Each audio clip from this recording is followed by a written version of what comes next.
Muy buenos días a todos. Mi nombre es Julia Torreblanca, presidente de COMEX Perú. Es para mí un placer darles la bienvenida al Seminario de Descentralización y Gestión Pública organizado por la Sociedad de Comercio Exterior del Perú, COMEX Perú, con el auspicio de IEXA. COMEX Perú es un gremio empresarial que busca contribuir con propuestas de política pública en base a la defensa de principios y no de intereses particulares, con el objetivo de mejorar la calidad de vida de todos los peruanos. Convencidos de que esta es la forma que el sector privado debe sumarse a generar los cambios que todos esperamos, participamos activamente del debate público a través de nuestras publicaciones, presencia en medios de comunicación y eventos como en el que hoy nos reúne a todos nosotros. En este contexto y de cara a las elecciones de este domingo 2 de octubre, decidimos que era muy importante abordar el tema de descentralización y gestión pública de la mano de expertos y líderes regionales. El proceso de descentralización dentro de nuestro país, iniciado en el año 2002, buscaba promover un desarrollo integral y sostenible a lo largo del territorio nacional. Al promover la presencia del Estado en 3 niveles de gobierno, central, regional y local, se esperaba promover mejoras económicas, sociales e institucionales en beneficio de la población. Sin embargo, 2 décadas después, este proceso no solo no ha alcanzado los objetivos trazados, sino que ha acentuado las brechas existentes y desencadenado una conflictividad social que va en aumento. Mirando los resultados del proceso de descentralización, resulta evidente que uno de los principales obstáculos para su éxito ha sido la falta de capacidades descentralizadas y buena gestión pública.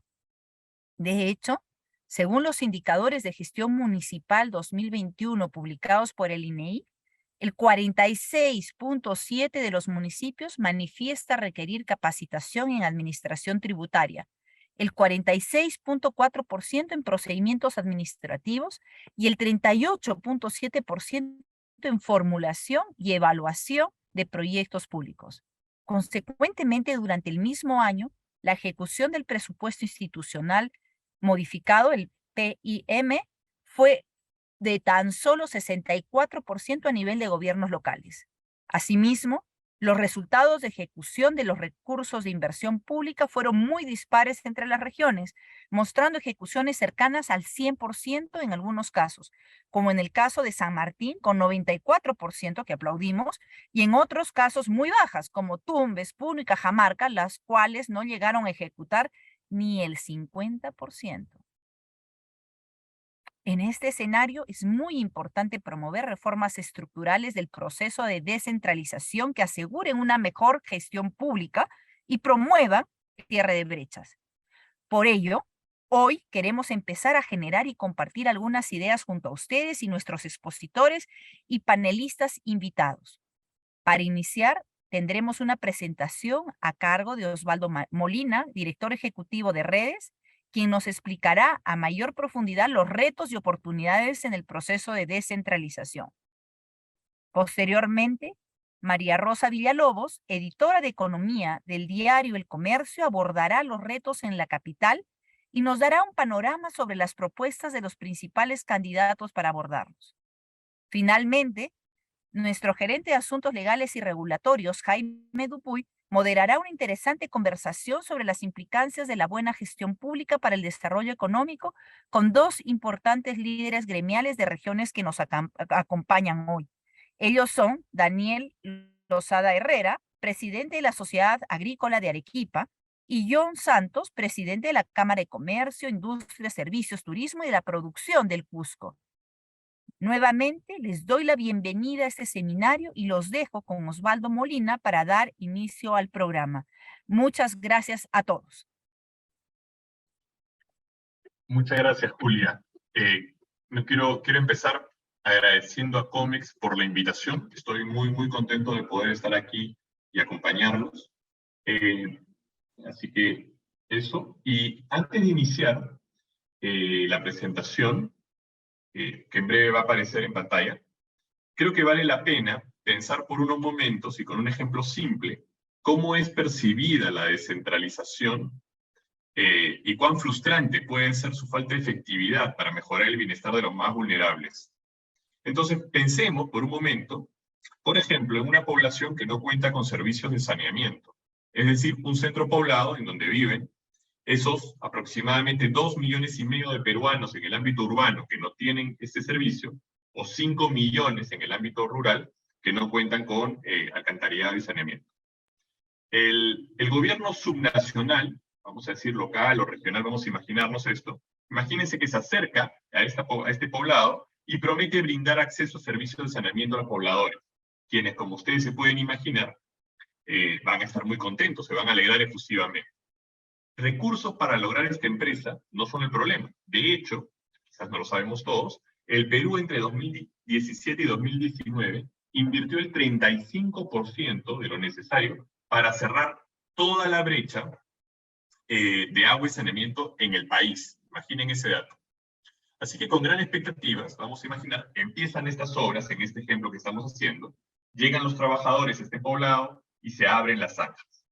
Pero, sea por incapacidad o por corrupción, esta obra se detiene y se vuelve una más de las muchísimas obras paralizadas en el país, que tristemente forman parte, pues, de nuestro paisaje regional, junto con hospitales o postas sin culminar.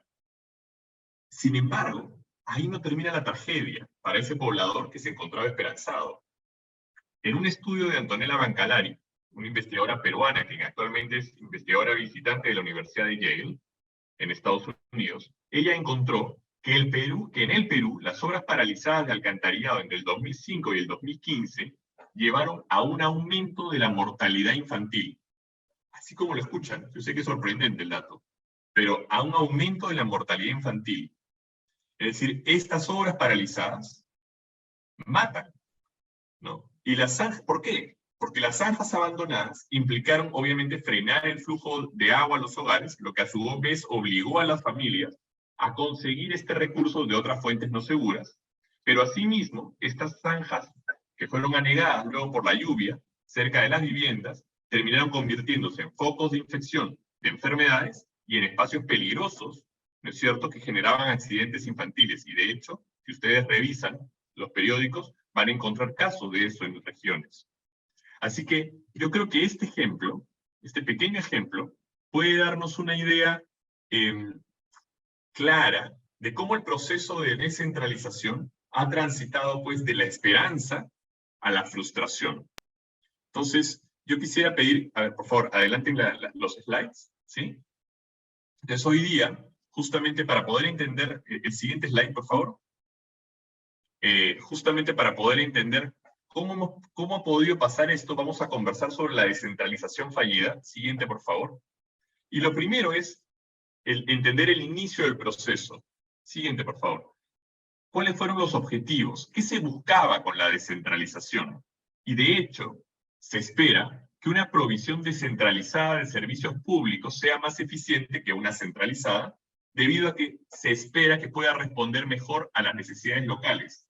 Y de hecho, conforme el país es más heterogéneo, como es el caso de nuestro Perú, mayores deberían ser los beneficios de una gestión descentralizada. Entonces, ¿qué se esperaba con la descentralización? Se esperaba, como ha señalado Julia hace unos minutos, mejorar los servicios locales gracias a la proximidad entre el gobierno y los ciudadanos, fortalecer el proceso democrático en la toma de decisiones, incrementar la eficiencia en la rendición de cuentas, imagínense lo que les digo, y en la calidad del gasto público, y lograr, pues, un crecimiento económico regional más equilibrado. Recuerden, esto partió en un momento en donde el país estaba muy centralizado. Veamos qué tan lejos, pues, ha podido llegar a estos objetivos, qué tanto se han podido cumplir. Pero antes de eso, siguiente, por favor. Con estos objetivos en mente, ¿ya? Quiero pasar con ustedes muy rapidito el proceso, ¿ya? Porque de hecho la descentralización viene a ser una de las grandes reformas institucionales del Perú del siglo XXI, ¿no? Y recordar que la descentralización que hoy vivimos es un proceso complejo que se inició en los 80, ¿sí? Pero que lo que nosotros vivimos empezó realmente en el 2002, ¿no es cierto?, cuando se aprobó la Ley de Reforma Constitucional en el que, como Julia decía, el Perú pasó a tener 3 niveles de gobierno: nacional, regional y local, y quedó dividido en 24 regiones, una provincia constitucional y 1.874 municipios. Pero si ustedes buscan la gran ley que marca el inicio de la descentralización, es la Ley de Bases de Descentralización, que ahí lo tengo ahí como subrayadito, en donde no solo se creó el Consejo Nacional de Descentralización, sino que también se diseñó el proceso, ¿no es cierto?, de descentralización. Se tuvo 5 etapas en un proceso que se esperaba sea ordenado. Una primera etapa, por ejemplo, en donde se iba a dar los gobiernos locales y regionales transferencia de activos y asistencia técnica. Una segunda etapa en donde se esperaba consolidar el proceso, ¿no?, a través de la integración o fusión de departamentos en macroregiones. ¿Ustedes se acuerdan de eso? Las macroregiones era la segunda etapa. La tercera etapa, recién la tercera etapa, era la parte de realizar la transferencia de competencias sectoriales sin incluir educación y salud, porque la educación y salud era la cuarta etapa, era lo último que se hacía. Sin embargo, como es bastante claro, lamentablemente este proceso no se llevó como se esperaba. Ya en la segunda etapa de este proceso, ya el diseño colapsó, ¿no es cierto? Porque cuando se realizaron los referéndums para integrar a los departamentos en macroregiones, todos los intentos fracasaron. Entonces, ya en el 2005, ya el diseño inicial que se tenía con macroregiones como un nivel intermedio político, fracasó. Y de hecho, hoy lo que tenemos que son 25 regiones, que en el fondo son los departamentos originales, ¿no? Y si bien la normativa aprobada delimitaba responsabilidades entre los 3 niveles de gobierno, pues no se revisaron claramente en este proceso las competencias ni la capacidad para ejercerlas efectivamente. Y el proceso de verificación de estas capacidades y competencias, al final terminó siendo un proceso de corroboración de cumplimiento de requisitos formales mínimos, ¿no?, en lugar de un proceso que asegurase niveles de gobierno, que los gobiernos subnacionales estuvieran realmente preparados. Al respecto, me gustaría citar a Miguel Castilla en el libro de propuestas del Bicentenario. Él señala, y cito textualmente: la transferencia de competencias se convirtió en un proceso administrativo acelerado, en lugar de mantener el principio inicialmente contemplado de entrega gradual acorde a las capacidades de cada municipio. Y de hecho, ustedes pueden observar que recién en el 2007 la Ley del Poder Ejecutivo se aprueba, lo que muestra cuán poco liderazgo político asumió el gobierno central, ¿no es cierto? Y para que vean cuán acelerado fue este proceso y desordenado, se convoca elecciones de gobiernos regionales antes de tener una ley orgánica de gobiernos regionales, imagínense. Y como le decía, no solo el tema de las macroregiones del diseño original no se cumplió, sino que ese Consejo Nacional de Descentralización que se había creado al inicio terminó pues siendo adscrito a la PCM y perdió completamente peso institucional. Entonces, yo creo que ahí muestra claramente el inicio de los problemas. Siguiente slide, por favor. Sí, entonces ahí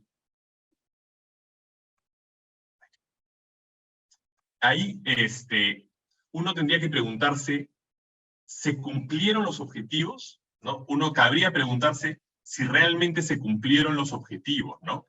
Y ahí, a ver, después de más de 2 décadas, todavía existen enormes brechas entre Lima y las regiones. Por ejemplo, mientras Lima tiene en agua y saneamiento por encima del 90%, las regiones 70%, 80%, ¿no? En Internet, 67% en Lima, 40%. Y esto a pesar del considerable incremento en el presupuesto asignado a los gobiernos subnacionales, que de hecho, en ese tiempo, entre el 2007 y 2022, se ha cuadruplicado y es mayor al monto del gobierno central. Siguiente, por favor. ¿Qué falló? ¿Por qué falló este proceso? Y creo que vale la pena discutirlo. Siguiente, por favor. ¿Qué fue lo que falló? Hay muchas causas potenciales del fracaso de la descentralización, ¿no? Hay unas deficiencias en el diseño y en la implementación. No se terminó implementando lo que se había diseñado originalmente, como les contaba. Una ausencia de capacidad institucional para liderar el proceso. Pero también, como Julia mencionaba, una falta de personal con capacidades técnicas en los gobiernos subnacionales y una dependencia de las transferencias del gobierno central, una enorme desigualdad en las transferencias y una incapacidad de gasto tremendo. ¿Qué les parece? Les propongo revisar un poquito cada uno de estos temas que explican la situación actual. Siguiente, por favor. Entonces, en el caso de las deficiencias en la implementación, algo ya hemos conversado, ¿no? Falló claramente la integración de macroregiones, ¿no? En el referéndum no se logró. Hubo un shock de transferencias de competencias muy desorganizada, sin tomar en cuenta la verdadera capacidad de ejercer esas competencias, y una ausencia de un órgano representativo, el Consejo Nacional de Descentralización, que perdió, como les contaba, su autonomía al incorporarse a la PCM como Secretaría de Descentralización, limitando ahí completamente su capacidad de liderazgo, ¿no es cierto? Y de hecho hay muchas cosas en la implementación que se ha complicado. Por ejemplo, la ruta de IPAE muestra con claridad cómo el hecho de que no puedan reelegirse los gobernadores también tiene consecuencias claras sobre un aumento de la corrupción y una peor gestión. ¿Qué más? ¿Qué otros problemas han habido? Siguiente, por favor. Está el tema de la falta de personal capacitado, ¿no es cierto? Y ahí, miren, esto es un tema bien importante, ¿no? Porque, ¿qué pasó aquí? La ley del sistema de acreditación en el 2004 establecía originalmente que la capacitación y la asistencia técnica se debían realizar antes de la transferencia de las competencias. Sin embargo, lamentablemente, en la práctica, esto no ocurrió así. ¿Por qué? Porque se aprobó una ley, porque la ley se aprobó recién en el 2004 y se quería acelerar el proceso de descentralización, entonces se permitió un régimen especial que permitiese que las capacitaciones se den incluso luego de realizar las transferencias. Y esto evidentemente generó, ¿qué cosa? Que se tuviese problemas concretos de capacitación. De hecho, hasta el día de hoy, esos problemas, como ha mostrado y ha señalado Julia, nos siguen persiguiendo. Los gobiernos subnacionales presentan un enorme déficit de personal con capacidades técnicas adecuadas.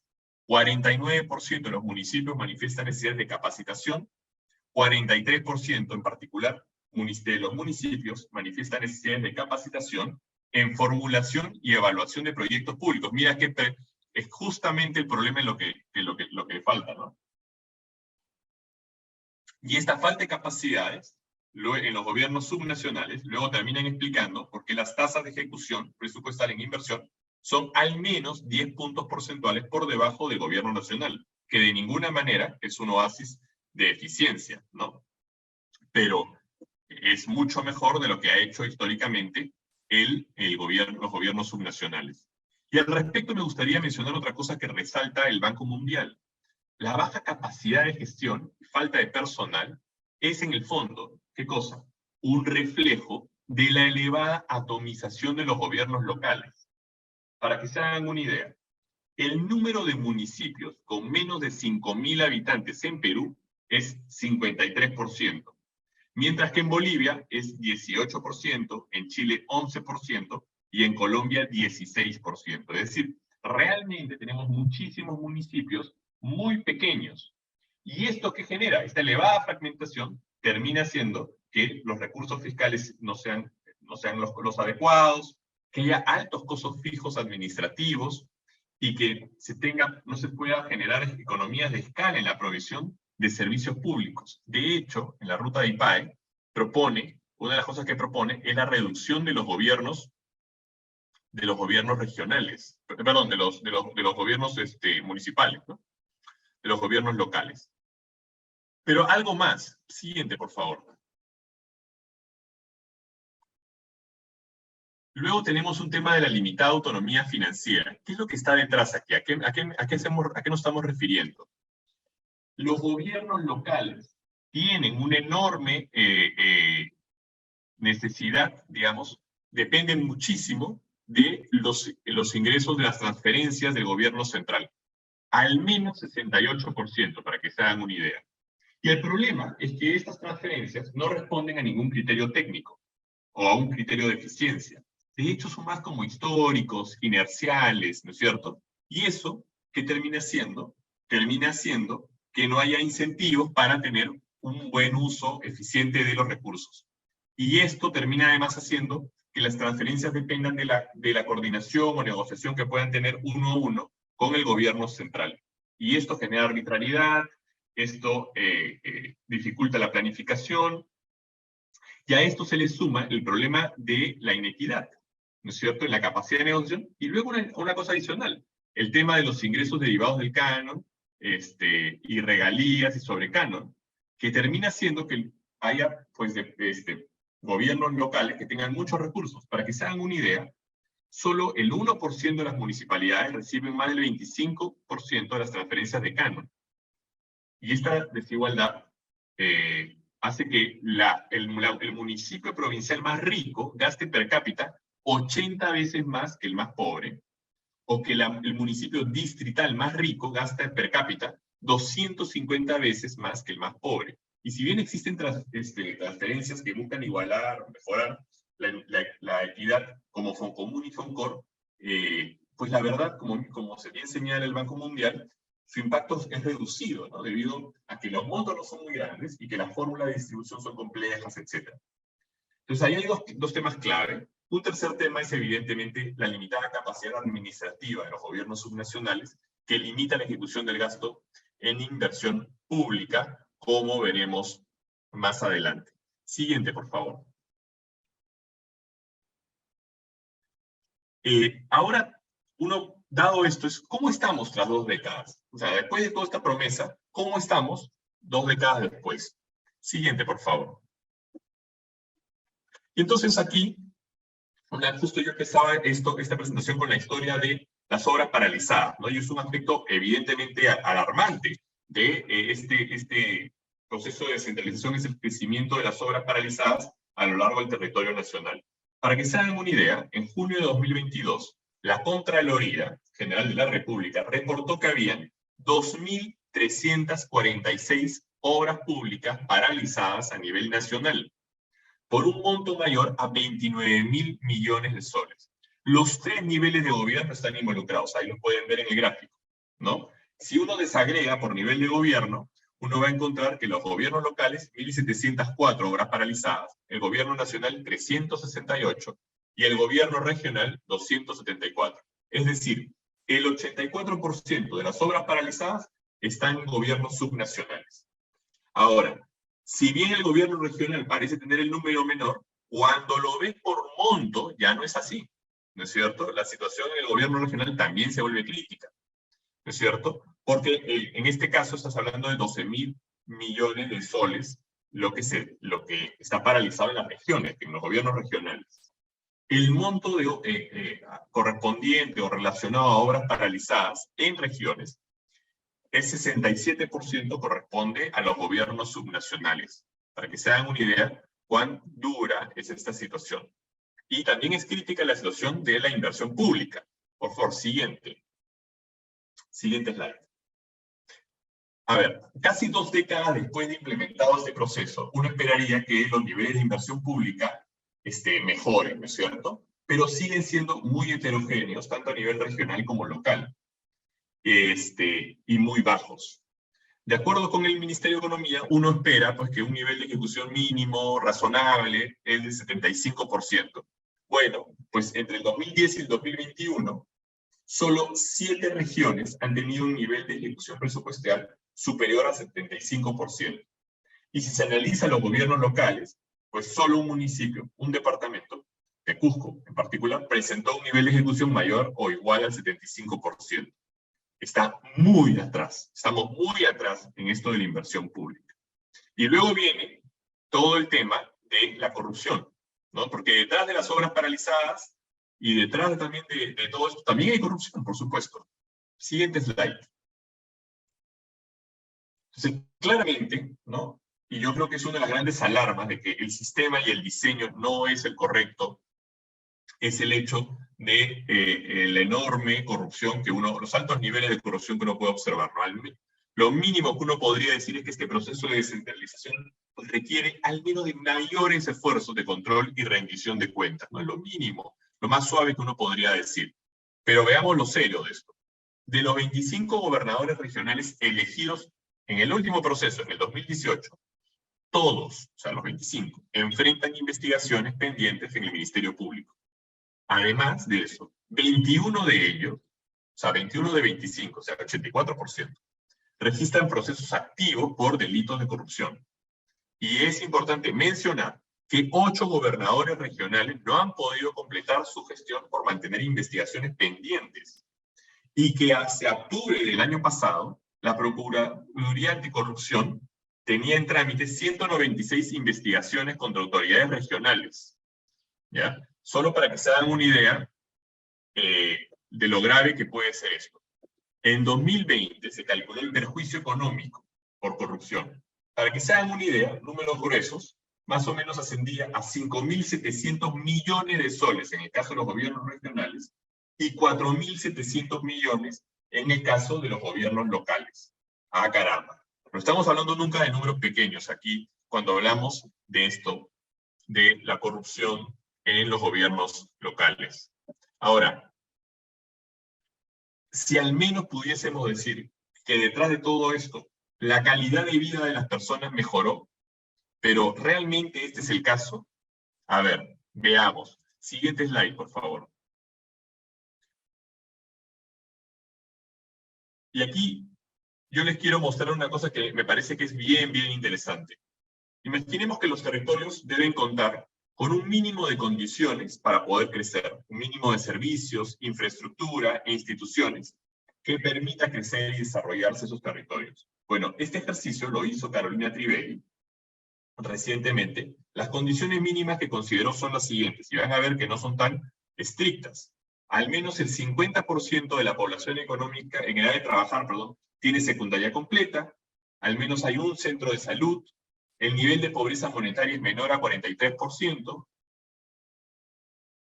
al menos un servicio financiero, y las elecciones locales se ganaron con un mínimo de legitimidad, que básicamente es decir que al menos el 70% de la población haya asistido a votar y que hubo al menos una diferencia de 5 puntos porcentuales entre el primer y el segundo lugar.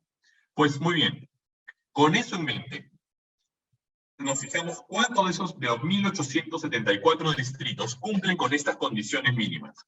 Y aquí está lo terrible. ¿Ya? Solo 156 de los 1.874 distritos del Perú, solo 156 tienen este paquete completo. Es terrible. Para que se hagan una idea, ¿cuán grave puede ser eso? Significa que 1 de cada 3 peruanos viven en provincias donde ningún distrito cumple con estos mínimos. 1 de cada 3 peruanos.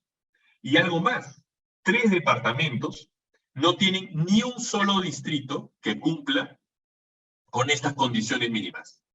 Ni uno, ni un distrito. Y estos son Amazonas, Ayacucho y Loreto. Entonces, esto es terrible, ¿no? Y si miramos, siguiente slide, por favor. Y si miramos las condiciones, vemos que la desigualdad regional todavía se mantiene. Y ojo, que aquí estamos comparando región con región, pero si uno hace la comparación con urbano, con rural, con ciertos distritos, la cosa puede ser peor. Por ejemplo, si revisamos el PBI per cápita, ¿no es cierto?, de Moquegua, con el de San Martín, es casi 7 veces más. O, por ejemplo, el acceso a electricidad, agua y desagüe, en Lima es 90%, mientras que en Loreto es 30%. El acceso a internet es fijo, mientras que en Lima es 66%, en Huancavelica es 18%. O el rendimiento escolar en primaria, es decir, ese porcentaje de estudiantes con rendimiento satisfactorio en lectura y matemáticas, en Loreto es, y esto es real, 4%, mientras que o alrededor de 4%, mientras que en Tacna es 46%. Y la anemia infantil en Tacna es 25%, mientras que en Puno llega a 70%. 7 de cada 10 niños en Puno tienen anemia. Entonces, estos son números muy fuertes. Siguiente, por favor. ¿Qué hacer frente a esta situación? ¿No? ¿Cómo poder resolver este tema? Pensemos algunas recomendaciones, pero, a ver, vamos a considerar estas recomendaciones como un abrebocas, ¿no es cierto?, para poder motivar la discusión que van a tener Jaime y diferentes personas de gremios regionales. Pero siguiente, por favor. Entonces, siguiente slide, por favor. Entonces, aquí lo primero son la definición, no, perdón, uno antes. La definición de responsabilidades entre los niveles de gobierno, ¿no? O sea, necesitamos definiciones más claras de cuáles son las responsabilidades entre los distintos niveles de gobierno, para que, de hecho, el gobierno central pueda asumir el liderazgo y la rectoría, y los gobiernos subnacionales sus competencias descentralizadas. Se debe incrementar, por ejemplo, la articulación. Palabras como articulación y coordinación deberían ser palabras propias del diccionario de la descentralización, que hoy lamentablemente no se dice. O un rediseño del sistema de ingresos de los gobiernos. Las transferencias de gobierno a las regiones deben estar basadas en criterios técnicos. El Banco Mundial, por ejemplo, propone un tema de brecha de financiamiento que puede ser interesante, pero hay muchas alternativas. Lo concreto es, no puede ser inercial, tiene que tener un nivel técnico.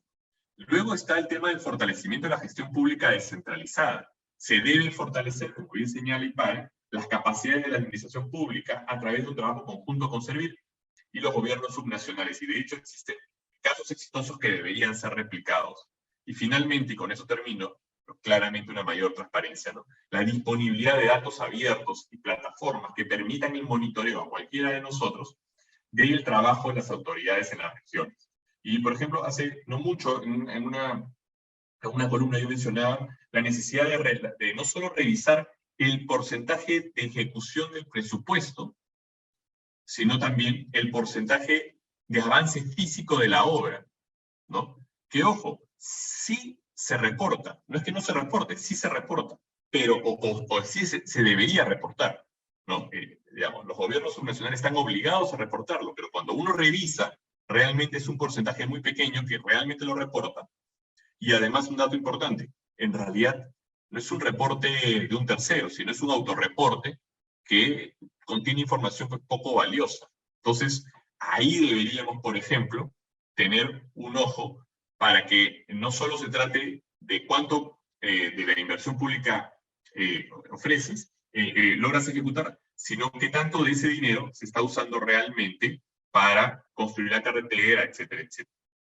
Y siguiente slide, por favor. Y yo con esas ideas me despido, no sin antes presentar a María Rosa Villalobos, que es editora del área de Economía del Comercio, para que nos cuente un poquito del panorama de las elecciones. Muchas gracias por su atención y nuevamente muchas gracias a Comex por la invitación. Gracias, Osvaldo, por tremenda presentación y también muy interesante lo que nos has contado hoy. Hola a todos, como dijo Osvaldo, soy María Rosa o Maro Villalobos, editora de Economía del diario El Comercio. Es un gusto para estar aquí hoy con ustedes y mientras esperamos un poco que pongan la presentación, quiero comentarles que hoy me toca hablar sobre las elecciones 2022 y las propuestas de campañas de Lima. De hecho, estas han sido las últimas semanas, además de ser sumamente complicadas en términos de trabajo, han sido también para mí atípicas porque me han obligado un poco a mirar, salir del terreno de la economía para voltear y mirar el político, pues me invitaron dentro del periódico a moderar los debates municipales y ha sido para mí realmente una experiencia. Pero antes de entrar a ello, lo que quería contarles primero es, o en realidad lo que quería hacer primero es dar un balance del electorado. Siguiente, por favor. ¿Cómo encontramos al electorado ahora? En los últimos 5 años hemos tenido 3 procesos electorales y una consulta popular.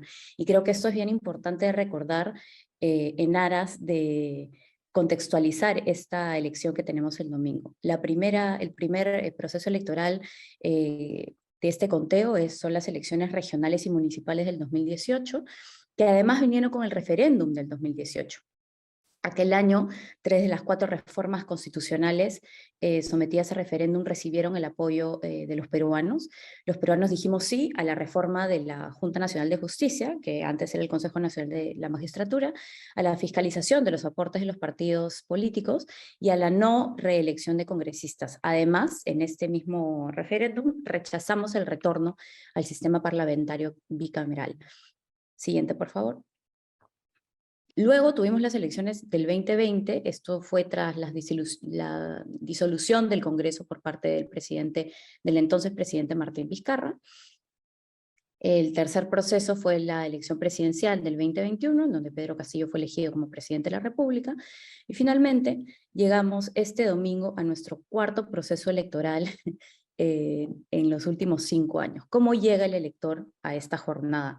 Llega cansado, es un elector además que ha acudido, como he hecho el recuento, ¿no? Ha acudido más de lo normal a las urnas, y además tiene todo el efecto pospandemia, es decir, es un elector que ya siente, sean familias o sean empresas, lo duro que ha sido el 2021 y que está haciendo el 2022, y que tiene además que ir a votar con todo esto encima, con otras preocupaciones. Es un elector disperso, de lo que he podido también comentar con algunos candidatos que nos han visitado en el set de comercio para los debates, que efectivamente eso es lo que han encontrado, un elector muy desilusionado, pero también cansado y preocupado en otras cosas, como subsistir. El tema de la economía ha sido este año muy importante. Siguiente, por favor.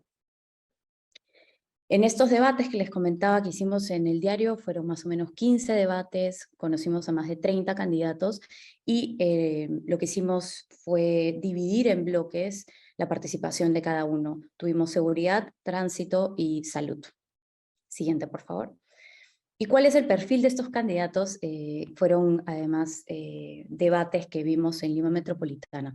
Los distintos candidatos realmente mostraron muchas diferencias entre sí: hombres, mujeres, gente preparada, gente que no estaba tan preparada, abogados, politólogos, gente incluso, y eso me llamó también la atención, que ha vivido muchísimo tiempo en un distrito determinado, y que, impulsado por los propios vecinos y también por sus amigos, se lanzan, o sea, decidieron lanzar a la aventura electoral. Es decir, realmente en estos debates hemos visto de todo.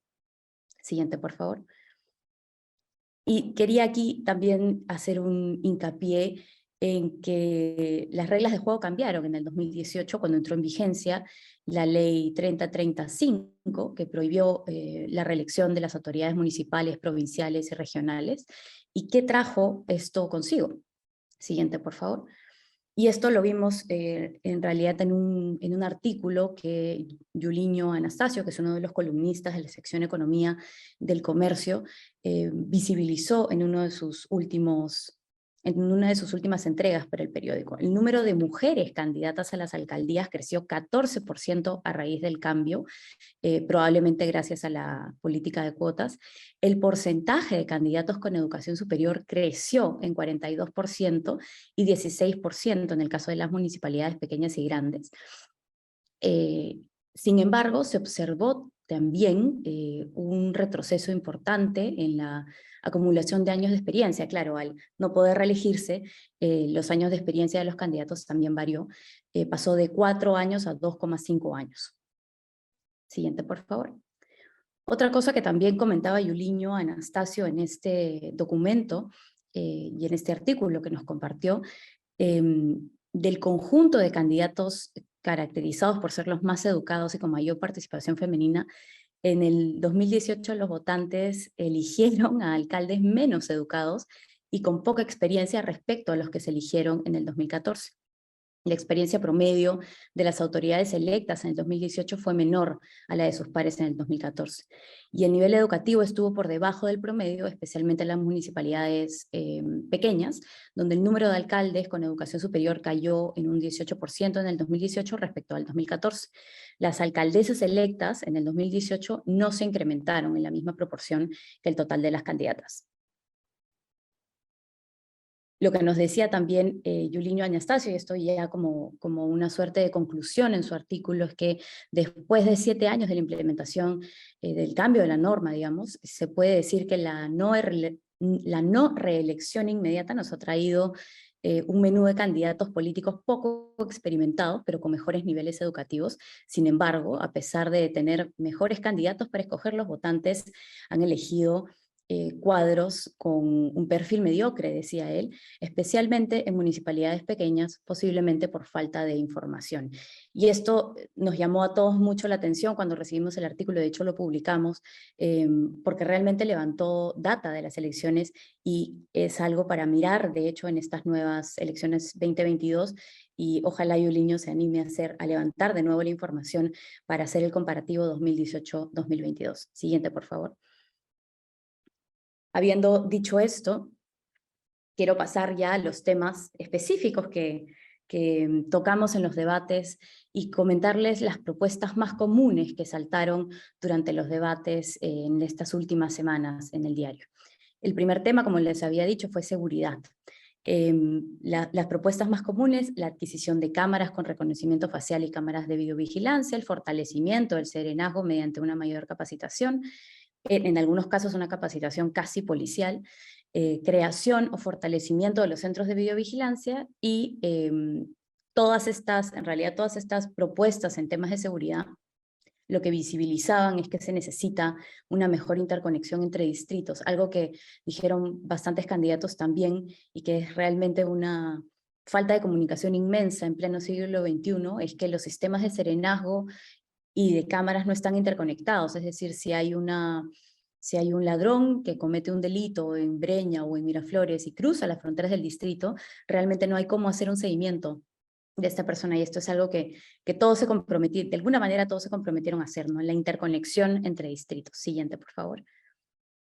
Otro tema relacionado a la seguridad y que resaltó o saltó en varios distritos fue el control de la prostitución. Una de las campañas que más me llamó la atención durante estos debates se llamaba Te hago Roche, era una propuesta de un candidato al distrito del Lince que buscaba colocar en la vía pública y en las redes sociales las caras de los parroquianos, como lo llamó él, que buscaban estos servicios en el distrito para que por puro pudor desistieran de requerir el servicio, ¿no? Y visibilizó también que es un tema que aqueja a muchos de los distritos y que realmente necesita ser, digamos, ser controlado, ser manejado, porque es percibido realmente como un tema de seguridad importante. Siguiente. En temas de tránsito, casi todos mencionaron el tema de la adquisición de semáforos inteligentes para instalar olas verdes, cosa que no se puede hacer además sin la articulación con la Municipalidad de Lima, y la creación de bypasses u otro tipo de obras de infraestructura que sin duda necesitan ser articuladas con la Municipalidad de Lima u otro tipo de entidades. Siguiente. Y en temas de salud, tal vez fue el espacio en donde más creatividad se percibió respecto a las propuestas. Muchos coincidieron en la creación de policlínicos, clínicas, centros de detección de enfermedades o laboratorios municipales, las instalaciones de farmacias vecinales y centros veterinarios municipales. Así también, en algunos casos, no en todos, diría que en realidad la menor parte de las propuestas hablaba de centros médicos de nivel 3 en sus distritos con emergencias incluidas, y lo coloco como las más comunes porque creo que es importante resaltarlo, aunque en realidad aquí quiero hacer mención de que fueron pocos los que mencionaron centros médicos de nivel 3 o de nivel 2, y sí todos el tema de la adquisición de ambulancias, o casi todos, ¿no? La mayoría buscaba adquirir ambulancias para sus distritos. Siguiente, por favor. Y aquí quiero empezar un poco las reflexiones que nos dejaron al equipo del comercio estos debates. Los candidatos admitieron haber encontrado, y esto lo conecto con lo que decía al inicio, a un elector muy cansado, ocupado de otros temas, especialmente en temas económicos, sin ánimos de estar en la calle, que ha sido muy difícil, nos decían en off antes de empezar los debates, convocar a la gente para que salga o participe de diferentes actividades, pero sobre todo bastante desconfiado. La idea o la percepción que enfrentaban los candidatos, y esto también nos lo contaron, fue que todo el mundo, digamos, en sus distritos, o la percepción que ellos tenían es que quien se presenta para una alcaldía es alguien que busca sacar provecho propio, ¿no? O es corrupto, o es ladrón, y eso también es algo que nos dijeron que ha sido muy difícil para todos los candidatos esta elección por estos motivos. Como una segunda reflexión, no han habido muchas propuestas novedosas. Creo que las propuestas que les he contado En realidad son cosas que escuchamos cada vez que hay este tipo de elecciones. Siguiente, por favor.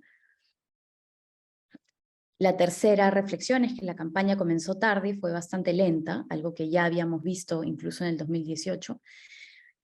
Luego, en términos de viabilidad y tomando como ejemplo la construcción de un policlínico, me llamó mucho la atención al momento también de hacer algunas preguntas a los candidatos sobre cuánto pensaban destinar en dinero a estas propuestas, a cuánto asciende, por ejemplo, la construcción de un policlínico, o qué institución sería la encargada de la gestión de un policlínico, quién se encargaría de la contratación del personal del policlínico. Muchos optaban por alianzas público-privadas, algunos más con el MINSA, otros con instituciones privadas, pero digamos, la construcción de un policlínico, al menos la mayoría de respuestas que recibí, llevan los 20 millones de soles, que no es poco en realidad. Y teniendo en cuenta además que la gestión de un policlínico es difícil y complicada y no está en el expertise de una municipalidad, vale la pena también mirar con atención las propuestas que hace cada candidato en cada distrito para ver si realmente son viables, ¿no? No solamente las de salud, he puesto lo del policlínico como un ejemplo, pero en general. Siguiente.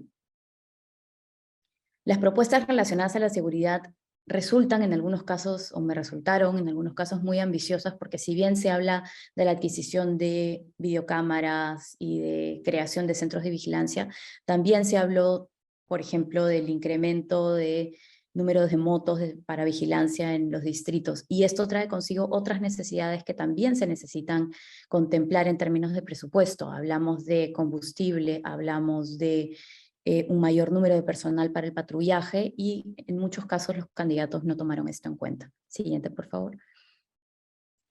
Se advierte que tendríamos elecciones menos competitivas, y esta información que les comparto viene de la Unidad de Periodismo de Datos del Diario El Comercio que dirige mi colega Martín Hidalgo. El número de candidatos en promedio en los 42 distritos de Lima registra su nivel más bajo en los últimos 20 años. No es poco. Se registran 9,02 candidatos por distrito en Lima, en promedio. Y lo mínimo que se había registrado era de 10,81 candidatos en promedio por distrito en el 2006. Es decir, los números han cambiado y han bajado significativamente. Siguiente, por favor. En todos los distritos de Lima el ausentismo ha venido creciendo en los últimos 5 procesos municipales. Estos datos, como les dije, vienen de la Unidad de Periodismo de Datos, y también vimos altos índices de ausentismo en las elecciones 2020 y 2021, aunque esto estuvo muy relacionado a temas de pandemia. En los 35 distritos de Lima, el nivel de representación del alcalde elegido bajó en el 2018 respecto a las elecciones del 2014. Y esto quiere decir que el nivel de votación del 2018 es menos representativo que en el 2014. Siguiente. Varios de los alcaldes que no pudieron postular a la reelección en el 2018 se encuentran hoy en carrera, y eso es algo que también vimos durante los debates, buscando lo que sería la reelección postergada, así lo hemos llamado mientras cruzábamos estas ideas con Martín Hidalgo. Es clarísimo, ¿no? Los casos de Francis Allison en Magdalena, Miguel Saldaña en Comas, Oscar Benavides en Ate, Javier Altamirano en San Juan de Miraflores, Mesarín en Barranco, digamos, todos o una gran mayoría de alcaldes que no pudieron postular a la reelección están hoy en carrera, y eso es algo también importante a mirar. Siguiente, por favor. Los distritos en Lima suelen apostar por rostros conocidos. Creo que eso es una de las principales conclusiones que sacamos de la revisión de la data, y en los últimos 20 años solo 4 distritos nunca reeligieron un alcalde: San Isidro, San Juan de Miraflores, Santa Rosa y Villa María del Triunfo. Solo un distrito ha apostado por un mismo partido en los 5 procesos electorales en los últimos 20 años, es Surquillo, que siempre ha optado por candidatos del PPC. Y 2 de ellos además siendo reelegidos. Siguiente, por favor. En contraste, digamos, a todos estos últimos datos que les he compartido, los partidos políticos continúan perdiendo fuerza y cobran, por lo tanto, los personajes mayor importancia. Y esto es a lo que hemos llamado también la era del hiperlíder. y con esta reflexión voy terminando mi presentación. Siguiente, por favor. ¿Qué cosa es el hiperlíder? Y esta definición la tomo de Antonio Gutiérrez Rubí, él es asesor de comunicación y un consultor político español. El hiperliderazgo es una respuesta que se ofrece desde el liderazgo de un gobierno y a desafíos y retos que plantean situaciones de urgencia decisionista o, como ocurre ahora, momentos de crisis estructural del modelo democrático. La actualidad del hiperliderazgo está relacionada con el escenario postmoderno que vivimos, el estallido de la emocionalidad, el descrédito de la política formal, la fragilidad de los partidos, la pixelación de los electorados, la debilidad de las formas tradicionales de comunicación de mensajes y la eclosión en las redes sociales significan la idea del hiperlíder. Y esto es una definición bastante larga, pero en realidad, en sencillo, los partidos van perdiendo fuerza y los personajes cada vez más la toman, ¿no? Siguiente. Y ya para terminar, habiendo comentado todo lo anterior, ¿cuál es el reto? Para mí, la información y la empatía.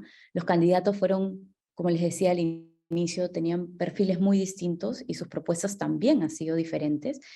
Una de las cosas más importantes que me llevo de este ciclo electoral es que definitivamente se debe hacer un trabajo profundo en cuanto a información para que el electorado sepa específicamente qué se puede hacer, qué definitivamente no está en una competencia municipal, qué se debe articular con otras instituciones, qué se puede lograr en los 100 primeros días de gestión y qué cosas no, y cuáles son los compromisos de largo y corto plazo en los municipios.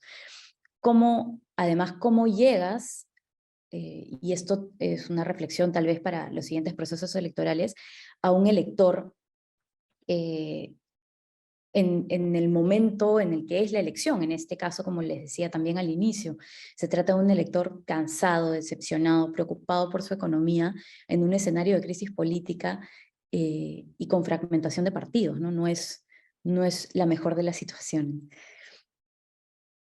Y bueno, con eso en realidad termino, espero lo hayan disfrutado. Quiero agradecer a Comex también por tenerme aquí esta mañana y le doy pase entonces a Jaime Dupuy, el exgerente de regulación de Comex Perú. Muchas gracias. Muchísimas gracias, Maro. Interesantísima tu presentación, igual la de Osvaldo, y creo que eso nos ayuda muchísimo como para conectar al siguiente panel, que para comenzar voy a presentar a las personas que me van a acompañar. Les voy a pedir que prendan sus cámaras, por favor. Estamos con Daniel Lozada, que es el presidente de la Sociedad Agrícola de Arequipa. Ahí lo ven en la pantalla. Y John Santos, presidente de la Cámara de Comercio, Industria, Servicios y Turismo y de la Producción del Cusco. Es un panel además súper interesante porque, de acuerdo a lo que hemos estado viendo en la presentación primera, la de Osvaldo principalmente, es muy importante tener también esta mirada desde las mismas regiones, ¿no? De cómo ha venido experimentándose este proceso de descentralización y regionalización, y qué mejor que tener a dos destacados profesionales, líderes de gremios empresariales muy importantes de ambas regiones. Para empezar, antes de cederle la palabra, perdón, de repente me gustaría aprovechar un momentito para hacer algunos comentarios de las presentaciones que han estado muy interesantes y que creo que nos van a dar un buen marco para conversar en este panel, ¿no? Y aparte hay unas preguntas que he estado viendo en el chat que de repente, o comentarios que de repente podría ser interesante también mencionarlos. Primero, para que sepan que los estamos leyendo, por favor, los animamos a seguir haciéndolo. Creo que enriquece mucho la conversación justamente cuando es así interactivo y definitivamente pueden ser parte de la conversación, ¿no? Y partimos de una realidad, y es que efectivamente el proceso de descentralización, cuando sale, y esto lo comenta bien Osvaldo hace mucho tiempo atrás, tenía un objetivo, que no era la descentralización per se en sí misma, ¿no? Sino ver la forma en la cual se trate de romper la excesiva centralización que podría haber en el país y tener un sistema de gobierno donde la autoridad pública esté más cerca de la ciudadanía, ¿no? Con el objeto de repente conocer la problemática de una mejor manera, ejecutar obras relacionadas con el acceso a servicios básicos de una manera más eficiente. Y sin duda, lo que hemos visto con el paso de los tiempos es que en realidad no ha funcionado, ¿no? Podemos decir que del sistema tal cual se configuró, en realidad ha fracasado, ¿no? Y esto, digamos, creo que ha sido muy bien diagnosticado en la presentación y las consecuencias las vemos hasta ahora, ¿no? Con estos muy bajos índices, por ejemplo, de ejecución, ¿no? Por acá había un comentario muy interesante de Eric Denis Payaroso, ¿no? Que justamente decía que, perdón, él habla sobre otro tema, pero por acá Ángel Marco, perdón, que efectivamente dice, ¿no? Que la descentralización ha sido deficiente, pero hay recursos. Digamos, tampoco no es que abunden los recursos, pero efectivamente vemos que uno de los argumentos que siempre se utilizan es que hay que modificar el sistema porque la recaudación es baja y faltan recursos justamente para implementar las obras, ¿no? Pero cuando vemos las cifras, vemos la evolución, y eso también lo ha ejemplificado bien Osvaldo, lo que vimos es que hay recursos, hay recaudación. De repente de forma dispar, seguramente hay distritos que recaudan mucho más digamos, como consecuencia del canon, de determinadas actividades económicas, hay una disparidad entre departamentos, pero recursos hay, de repente no tan abundantes, pero sí los hay. Y vemos que los niveles de ejecución son muy bajos, con lo cual el punto principal que te da que pensar es, claro, el problema, y como bien lo están comentando, en realidad es más de gestión pública, ¿no? Que es algo que siempre se viene diciendo. Y es una de las recomendaciones, por ejemplo, que establece Osvaldo, y que está muy bien también reseñado en este documento formulado por la hoja de ruta de IPAE.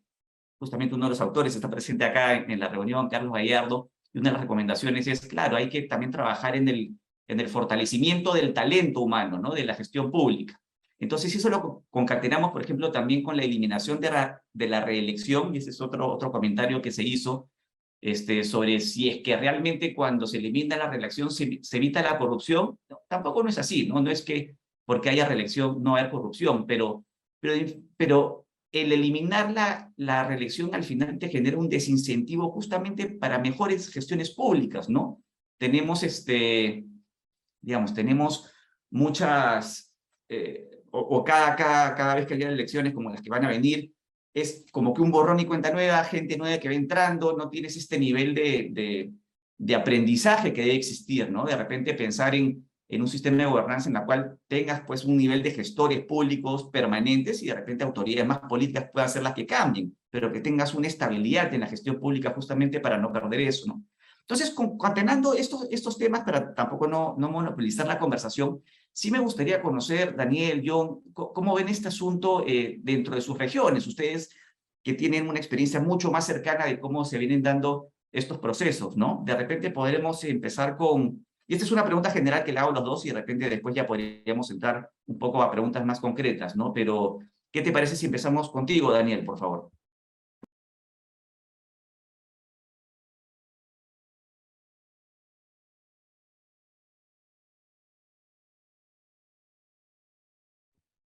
Creo que tiene problemas. Apagó la cámara. De repente vamos comenzando contigo, John, mientras Daniel soluciona sus problemas. Bien, Jaime, ¿qué tal? ¿Cómo estás? Buenos días. Y gracias por darme la posibilidad de poder estar con todos ustedes en este seminario muy importante. Bien, mira, respecto a lo que manifiestas, al proceso de reelección, digamos, de autoridades, creo que tiene sus pros y sus contras. El problema de la reelección es de que cuando ya la gente está mucho tiempo en un cargo, eso genera definitivamente ya otro tipo de acciones.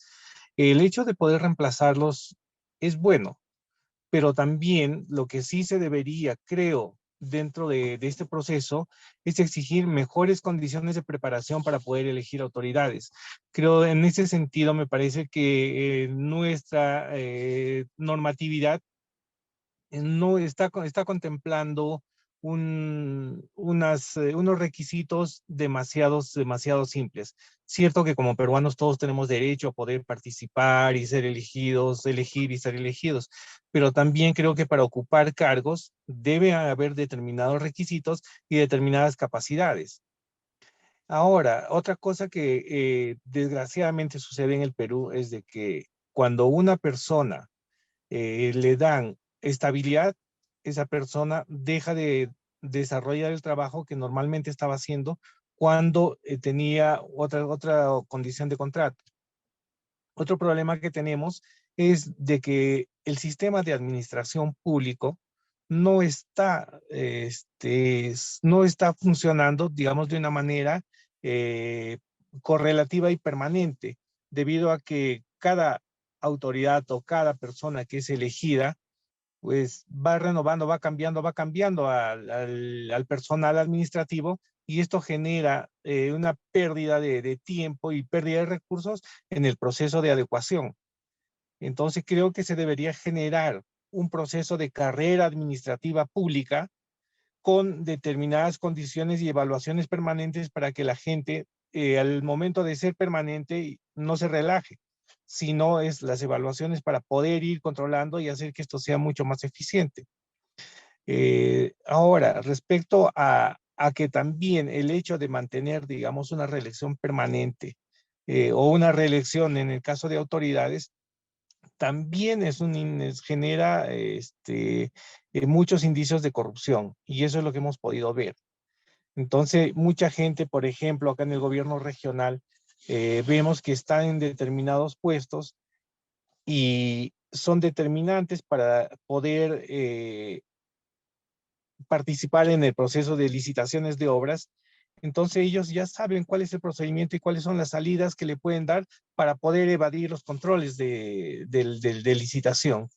Entonces, creo que por ambos lados tenemos muchas dificultades, y lo que necesitamos es ver o tener los canales más adecuados para poder dar continuidad al trabajo que está haciendo, que no se paralice, y por otro lado, evitar que las habilidades de los peruanos, que son innatas para lo malo, tengan que ser aprovechadas para poder sacarle la vuelta a los procesos, ¿no? Entonces creo que eso es lo que se vería dentro de la perspectiva que tengo respecto a cómo sería el proceso de reelección y mi continuidad, digamos, en personal administrativo del sector público. Muchas gracias, John. Muy interesante. Claro, esto por la parte, digamos, política, ¿no? Que se habla sobre la reelección. Pero, y en cuanto a cómo se viene desempeñando, por ejemplo, la región, y ahí después te paso la palabra, Daniel, perdón, cómo se viene desempeñando el gobierno regional o algunas autoridades, por ejemplo, distritales en el Cusco, ¿cómo ves el asunto? ¿Cómo ves el nivel de ejecución? ¿Cómo ves este nivel de capacidad justamente para utilizar los recursos que pueden venir de actividades económicas importantes en la región, justamente con esta visión de cierre de brechas, ¿no? Sí, lo que hay es, inicialmente hay una etapa de relajo. Cuando empiezan los 2 primeros años, hay un relajo total de las autoridades, todavía creen que hay bastante tiempo, y esto hace que desde el primer día no empiecen a ejecutar el compromiso que tienen con la población. Y esto va generando un rechazo indirecto de la población. Como en el caso de Cusco, respecto a las autoridades, a la autoridad regional, tenemos un 63% de descontento respecto a la gestión regional, porque ya cuando está terminando, digamos, el proceso o el periodo para el cual fueron elegidos, recién se empiezan a poner, empiezan a trabajar, y pues les falta tiempo, porque al final y esto está generando que muchas de los compromisos y obras que debieron haberlo hecho, pues quedan inconclusas, quedan paralizadas o sin ejecutar. Y eso mismo sucede a nivel de los gobiernos distritales o gobiernos locales, debido a que esto lo están manejando desde un punto de vista político. Inicialmente empiezan ofreciendo cosas y luego pasan a ser autoridades que en provincias sobre todo se ven que son autoridades a quienes les deben rendir pleitesía, porque pues son elegidos alcaldes, y los alcaldes pues deben tener la preferencia sobre todo. Entonces eso hace también, uno, que haya un rechazo de la población, y dos, de que la ejecución de las obras ya van, como te digo, adjudicadas antes de el proceso. Y esto te digo con experiencia, porque yo también trabajo en parte del sector de construcciones, cuando yo me presenté a algunos procesos, los procesos ya estaban, ya tenían los postores de la Buena Pro. Entonces, por eso es que este proceso de, bueno, por un lado la corrupción y por otro lado que las obras no se ejecuten bien, están determinadas por estas ya prebendas políticas anteriores. Y por otro lado, en los distritos sobre todo, hay algunas limitaciones respecto a la provisión de materiales. Ahora en Cusco, en la zona de provincias altas y en la zona que corresponde a centros arqueológicos, hay constantemente conflictos sociales que están limitando o destruyendo los inicios de poder ejecutar obras. Entonces eso también es un factor que limita, digamos, en algunos casos a algunos gobiernos locales el desarrollo de sus actividades. Gracias, John. Sí, terrible. Daniel, perdón, ¿y cómo ves el tema? Digamos, las mismas preguntas que le hice a John, me gustaría conocer tus comentarios ya más centrado en la región de Arequipa. Jaime, gracias por la oportunidad, gracias por hacernos a COMEX presentes en un tan importante evento. Nosotros como provincianos sufrimos la falta de articulación, el abandono de los políticos de turno, electos por nosotros mismos, de su misma gente, la falta de capacidad, como hemos visto en lo que nos explicó Osvaldo, de la falta de capacidad técnica y de manejo de los recursos que tienen las autoridades, repito, electas por nosotros, para manejar los destinos, fondos y futuro de nuestras familias en las regiones del interior del Perú. Mira, el llorar sobre leche derramada es muy penoso, triste e insulso. Necesitamos, como parte de la solución, articular no solamente al sector público, sino articular nosotros mismos como gremios, articularnos sobre la base de la propuesta de la concentración de regiones en macrorregiones que permitan el mejor uso de recursos y la mejor utilización de las fuentes, por ejemplo, en mi caso, de agua. Es el colmo que tengamos problemas y conflictos por el agua entre Cusco, Puno, Arequipa, Moquegua, siendo parte de un solo país, siendo parte de una sola cuenca, una cuenca integral, para que proyectos tan importantes de desarrollo como en la irrigación del Valle de Tambo, la consecución de aguas para y la infinidad de proyectos agrícolas que tenemos aquí en la región de Arequipa impida este fácil funcionamiento. Y ni hablar de la minería, ¿no? Cómo la minería, como motor de desarrollo, se ve afectada por la posición omnipotente de gobiernos regionales que por cuestiones ideológicas, políticas, como único interés, bloquean el desarrollo de los pueblos.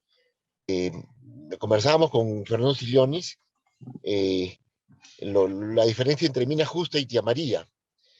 Mina Justa hizo en su periodo, en su gestión, en un plazo adecuado.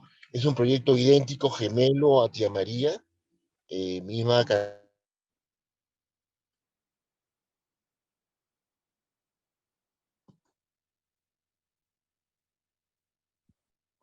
Uy, se colgó un poco. A ver, mientras se va restituyendo la señal, sí, es interesante el asunto porque, claro, en realidad el diagnóstico de los problemas ya existe y definitivamente hay mucho que va por digamos, una reforma política, ¿no? Para repensar el proceso de descentralización, para repensar cómo las autoridades regionales y locales debieran funcionar.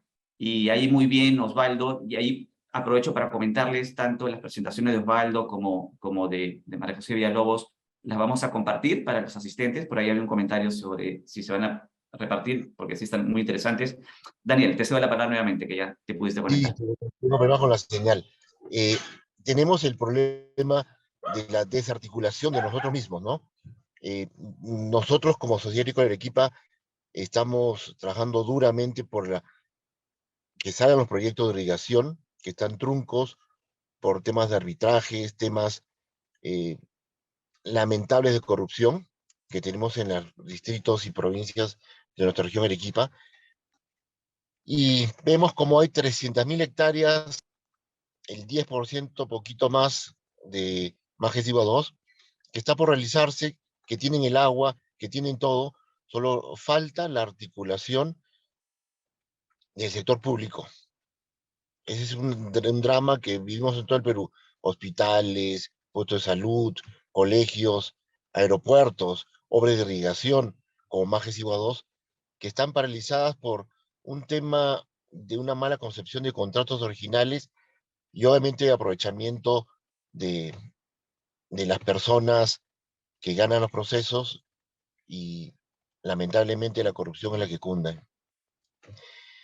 Tenemos que articularnos entre nosotros mismos. Vemos que hay una posición muy fuerte e importante de la SNI, que ha lanzado un proyecto de macro-regionalización, que es importante.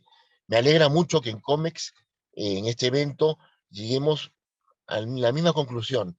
Necesitamos reunificar el país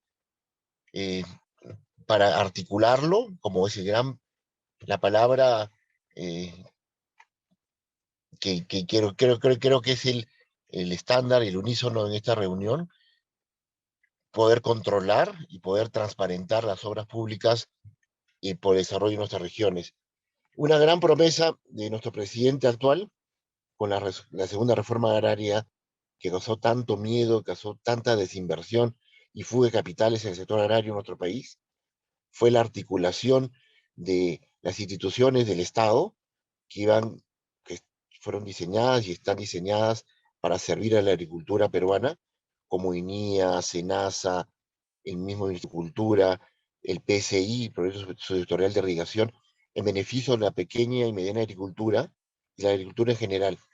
Pero lamentablemente, cumplir un año este 3 de octubre, día del golpe de Estado del general Juan Velasco Alvarado, un día triste para muchos, porque ahí se destrozó la agricultura peruana, ahí el manejo empresarial de la agricultura tuvo un gravísimo revés. Por eso, mucha gente se ilusionó con esta articulación, que fue una mentira más, una promesa más incumplida, y que nosotros como sector privado, yo soy un empresario pequeño, agricultor, ese empresario el taxista que da sus carreras, ese empresario el ambulante que somete a riesgo capital, así sea 10 soles, un sol, somete a riesgo capital, su capital, y participa en un mercado libre, en un mercado que tiene que ser transparente al 100%, y por eso la necesidad de la articulación y la transparencia en los mercados, que es elemental. Vivir en provincias es hermoso, tenemos menos tráfico, menos violencia, la naturaleza está a nuestros pies, pero somos testigos de esta desarticulación, punto uno, falta de transparencia en los mercados y el manejo de la cosa pública, de los fondos, y como tercer punto, vemos cómo se pierde tantos recursos, no solo el oro, la plata, que son menos valiosos que el agua que botamos al mar.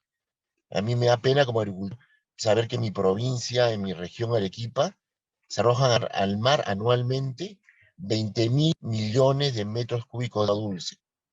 20.000 millones a través de toda la costa arequipeña, que tiene poco más de 547 kilómetros, que es la región con mayor costa de nuestro país, y ver cómo subimos en las irrigaciones y el agro arequipeño en general, incluso hasta en los valles, caso del Valle Tambo, y el valle que es tan rico y que genera tanto conflicto y tanta ilusión, que no es eficientemente explotado por las ambiciones políticas que lo han destrozado. Si Tambo tuviera su represa, si hubiera Paltiture, no, para poder irrigar y regular el agua en el Valle de Tambo, podría regar más de las 7.000 o 8.000 hectáreas que riega actualmente, en forma irregular, con abundancia de agua para sembrar arroz en verano y con una escasez terrible en épocas de estiaje, de invierno y el resto del año.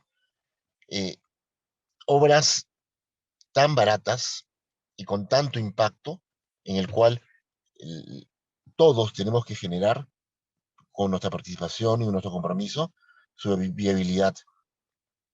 Recuerdo, yo estoy trabajando arequipeño, me fui a estudiar a Lima, regresé a trabajar acá a Arequipa en el 2005, 2006, y vi como el presidente en 1995-1996, el presidente regional en su momento, Juan Manuel Guillén, prohibió que se construya la represa por parte de la empresa minera que maneja el proyecto Tía María, Southern, porque era obra regional y que le iba a hacer en 6 meses la represa. Han pasado 20 años y no se hace la represa, 20 años de pobreza, 20 años de violencia, 20 años de miseria del agro en el Valle de Tambo. Realmente la articulación privada, la articulación de los gremios, como lo estamos haciendo el día de hoy, evidenciando el día de hoy, es importantísima. Nosotros como sociedad agrícola estamos haciendo, sacando a la palestra todos estos reclamos, estas propuestas de unificación, articulación y de trabajo transparente con el apoyo de todos. Y nuestros distritos somos muy pequeños, a pesar de ser centenarios, 106 años de vida, tenemos 700 agricultores en nuestros padrones, habiendo 48.000 agricultores en Arequipa. Eso parte del diagnóstico que hemos visto del elector. El elector, el ciudadano, está cansado, está desilusionado, está decepcionado de sus gremios, de sus partidos políticos, y eso nos hace ver ahora como hemos visto que el hiperlíder, el hiperpoderoso, yo escuché ese término y lo vi a Putin, en su glorioso doma de osos siberianos, con su pinta de gladiador, y ver cómo está un líder sin bases, un líder hegemónico, totalitario, destruyendo nuestro planeta. Porque la crisis energética, la crisis que estamos viviendo el día de hoy en la agricultura, falta de fertilizantes, es causada por ese caudillismo internacional que está destrozando lamentablemente nuestro planeta. Y muchísimas gracias, Comex, muchísimas gracias, Jaime, a todos. Dios mío, Luciano, tu capacidad organizativa es impresionante, y obviamente a Julia, que como lideresa de una institución tan importante para la propuesta de desarrollo de nuestro país, y con estos eventos se enriquece la calidad política, la calidad de desarrollo en nuestra región y en nuestro país. Muchísimas gracias. No, muchas gracias, Daniel. Y sí, justo lo que se me venía a la mente y les quería comentar es, claro, la solución de este problema definitivamente es muy complejo y tiene varias dimensiones, ¿no? Porque por un lado, lo que les comentaba previamente es, hay un espacio que se refiere a la reforma política en sí, ¿no? Que es algo que le puede corresponder tanto al Poder Ejecutivo como al Congreso para repensar el proceso de descentralización y regionalización, y ver de qué manera puede funcionar de una mejor manera. Hay algunas recomendaciones que han salido en las presentaciones previas, que tiene que ver con la mejora, por ejemplo, de la transferencia de los recursos, o definitivamente el fortalecimiento de la gestión pública, ¿no? Por ejemplo, ¿cómo juega eso? O sea, si lo que hablamos es que tienes que tener pues, gerentes públicos de mejor calidad, ¿no? Que pueden de repente prepararse mejor y al final también participar en las diferentes autoridades locales y regionales. ¿Cómo juega eso con un gobierno actual pensando en que, por ejemplo, Servir lo quiere adscribir al Ministerio de Trabajo bajo una lógica un poco más de protección del trabajador público? Entonces, ahí se ven algunas inconsistencias que nos puedan dar luz sobre cuáles son las posibles soluciones a futuro, ¿no? Pero ese sería como que un campo más político, ¿no? Sobre cómo ver el asunto. Y sin duda creo que hay dos escenarios o dos dimensiones que también son muy importantes, ¿no? Desde el lado privado, y esto tiene que ver mucho también con los comentarios que se han recibido y también por lo que comentan ustedes sobre esa desazón, ¿no? Ese desinterés político de la ciudadanía. Justamente lo que se necesitan es personas nuevas que entren en política, bien intencionadas, con compromiso por el país, para que justamente empiecen a, digamos, a ocupar estos vacíos que existen, ¿no?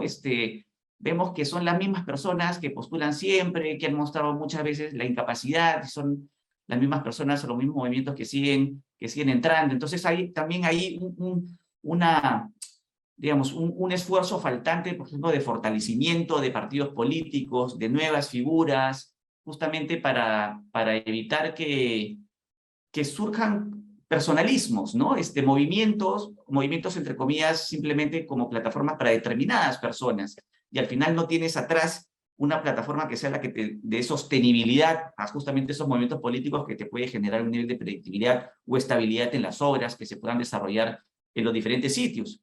Y por último, lo que me parece muy importante es también ver cuál sería el nivel de coordinación, ¿no? Se habla mucho de estos elementos de articulación y coordinación que deberían existir entre el sector público y el sector privado. Por ejemplo, yo los escucho a ustedes con mucho conocimiento de causa sobre cuáles son las obras que realmente se necesitan, ¿no? Tú justamente ahorita, Daniel, comentabas algunas obras de irrigación, el ejemplo de Majes Iguas también es claro, ¿no? ¿Cuánto tiempo demoró en que salga? Que hay muchas obras de irrigación importantes como Chinecas, la tercera etapa de Chavimochi, que en general en el país que demoran mucho tiempo en que salgan, ¿no? Por incompetencias, por corrupción, etcétera. Entonces, ¿cómo generar también esos espacios de concertación público-privada para que también el mismo sector privado pueda estar presente dentro de la agenda pública?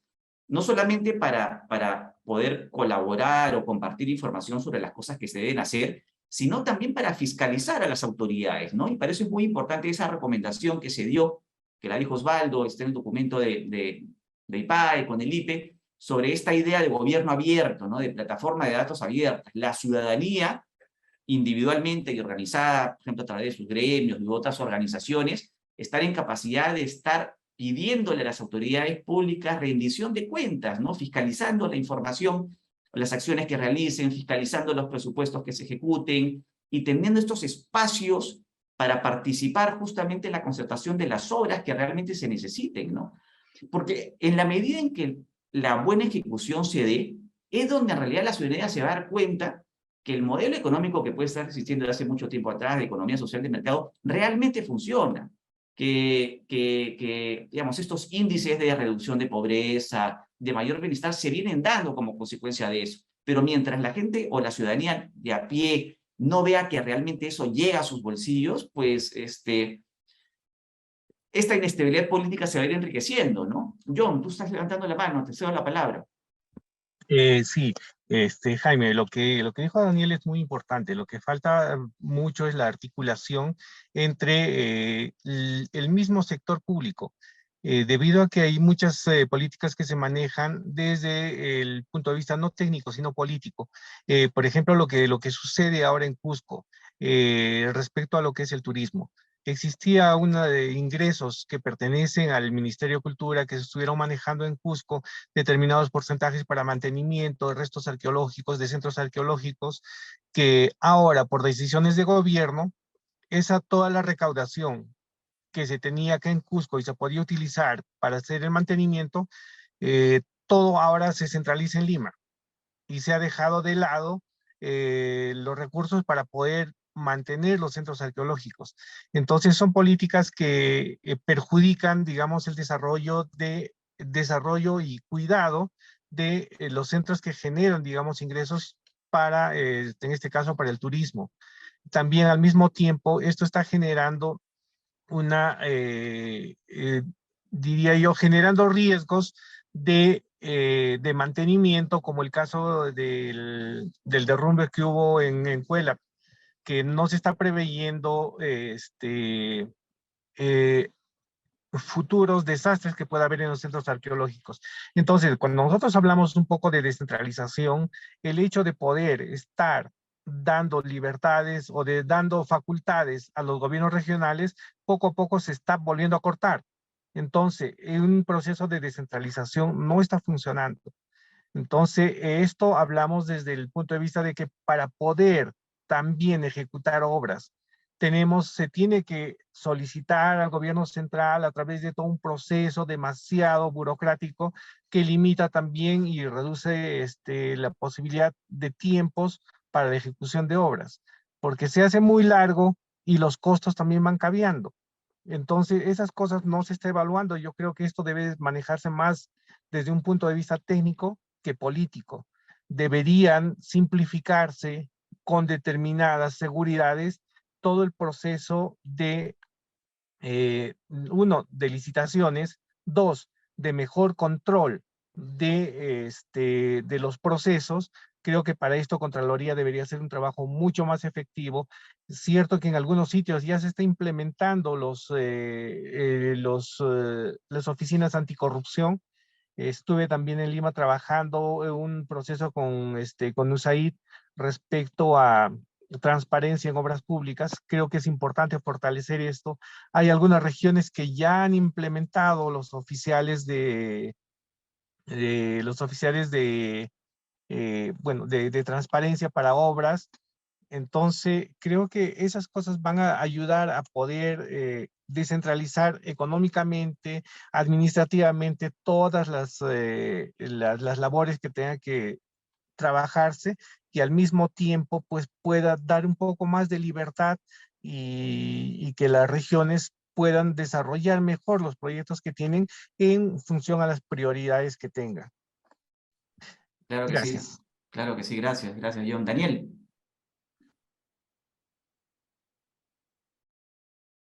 Efectivamente, como dice John, el control, lo dijo Osvaldo, lo dijo